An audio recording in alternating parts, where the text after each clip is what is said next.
रोज की दो चाय बनाएं और दही बनाएं। आज हम पढ़ने वाले हैं कहानी डिब्बा पार्टी, जिसे लिखा है श्वेता गणेश कुमार ने, जिसको चित्र दिए हैं ओगिन नायाम ने और जिसका अनुवाद किया है निर्मला शुक्ला ने। डिब्बा पार्टी। अलग अलग तरीके की पार्टी तो आपने करी होगी, पर क्या कभी आपने डिब्बा पार्टी करी है? देखो तो यहाँ कितने सारे डिब्बे हैं, 1 2 3 4 5 6 7 8 और एक बड़ा सा डिब्बा बीच में जो घड़ी जैसा दिख रहा है और उसमें बजे हैं 1। तो आइए देखते हैं क्या होता है 1 बजे वाली डिब्बा पार्टी में। टन टन टन टन टन टन, आधी छुट्टी हो गई है, भोजन का समय हो गया है, यानी कि लंच ब्रेक।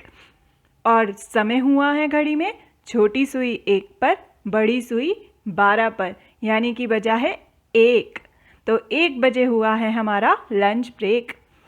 मीनू के डब्बे से इडली और पोड़ी उसे घूर रही थी। आज भी अम्मा कब उसके लिए कुछ नया रखेंगी?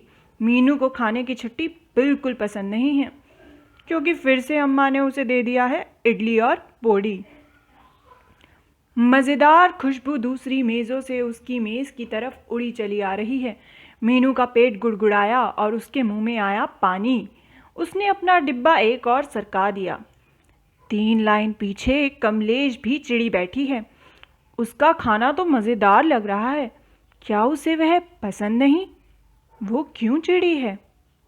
कमलेश ने सर उठाया तो मीनू और उसका डिब्बा दिखाई दिया।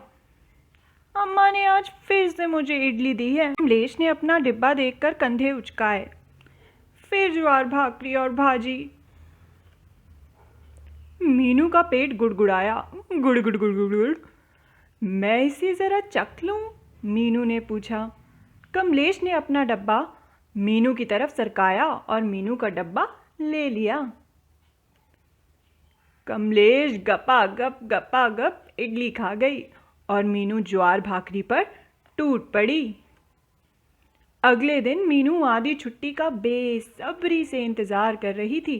जानते हैं क्यों? क्योंकि अम्मा ने कमलेश के लिए भी इडलियाँ डाली थी उसके टिफ़िन में। टन टन टन टन टन, कमलेश मीनू के लिए जगह बनाने के लिए सरकी। आज कमलेश का डिब्बा मुटके से भरा हुआ था। अपना डिब्बा लिए सांची भी आई। मेरे पास आलू के साथ पाखला भात है। कल मैंने देखा कि तुम दोनों अपने भोजन एक दूसरे के साथ बांटकर खा रही थी। क्या मैं भी तुम्हारे साथ खाना खा लूं? उसने पूछा। हाँ हाँ साची, मीनू बोली। वह खड़ी हुई और अपने डिब्बे के ढक्कन को मेज से ठकठकाया। ठक ठक ठक ठक ठक। सब लोग सुनो, कमलेश, साची और मैं डिब्बा पार्टी कर रहे हैं। आज हम इडली, मुटका और पाखला भात खाएंगे। हमारे साथ और कौन आना चाहता है? मीनू ने पूछा। एकदम सन्नाटा छा गया और फिर भगदड़ मच गई। सभी के डेस्क इधर से उधर और बेंच एक तरफ खिसका दिए गए। पूरी क्लास कमलेश के साथ डिब्बा पार्टी के लिए जुट गई। किसी किसी के डब्बे में थोड़ा सा ही खाना था, किसी किसी में काफ़ी सारा था। किसी में तीखा खाना था तो किसी में मीठा। बहुत से खट्टे मसालेदार अचार और कुछ कड़वे करेले भी।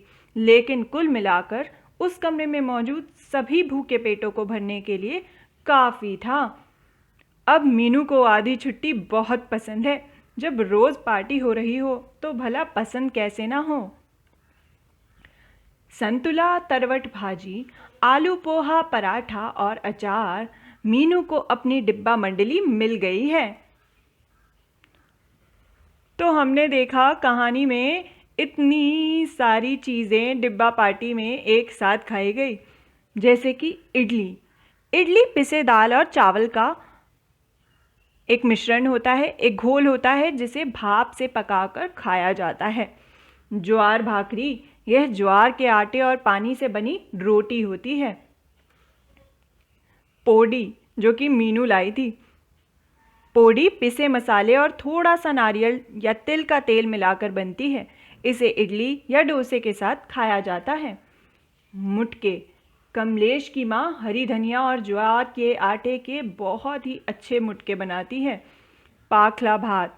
साची की दादी कुछ ज़्यादा पानी में चावल पकाकर पाखला भात बनाती है। इसे मछली और कई तरह की अलग अलग सब्जियों के साथ खाया जाता है। भाजी। कमलेश की भाजी एक जंगली सब्जी हरित पत्री से बनी है। तो हमने देखा एक और तो मीनू को बिल्कुल खाने का मन नहीं होता था अपनी लंच ब्रेक में, यानी खाने की छुट्टी में। लेकिन फिर जब सबने मिल बांट कर खाया तो सबको एक दूसरे का खाना बहुत पसंद आया। क्या आप भी ऐसे मिल बांट कर खाना खाते हैं? क्या आपने भी कभी अपने दोस्तों के साथ डिब्बा पार्टी करी है? मुझे तो डिब्बा पार्टी बहुत पसंद है। उन्हें मेरे घर के चावल पसंद है तो मुझे अपने दोस्तों के घर की अलग अलग सब्जियां पसंद है। क्या आपने अपने आसपास इस तरीके से किसी को मिल बांट के खाना खाते देखा है? और कहाँ कहाँ ऐसा होते देखा है आपने डिब्बा पार्टी जैसा?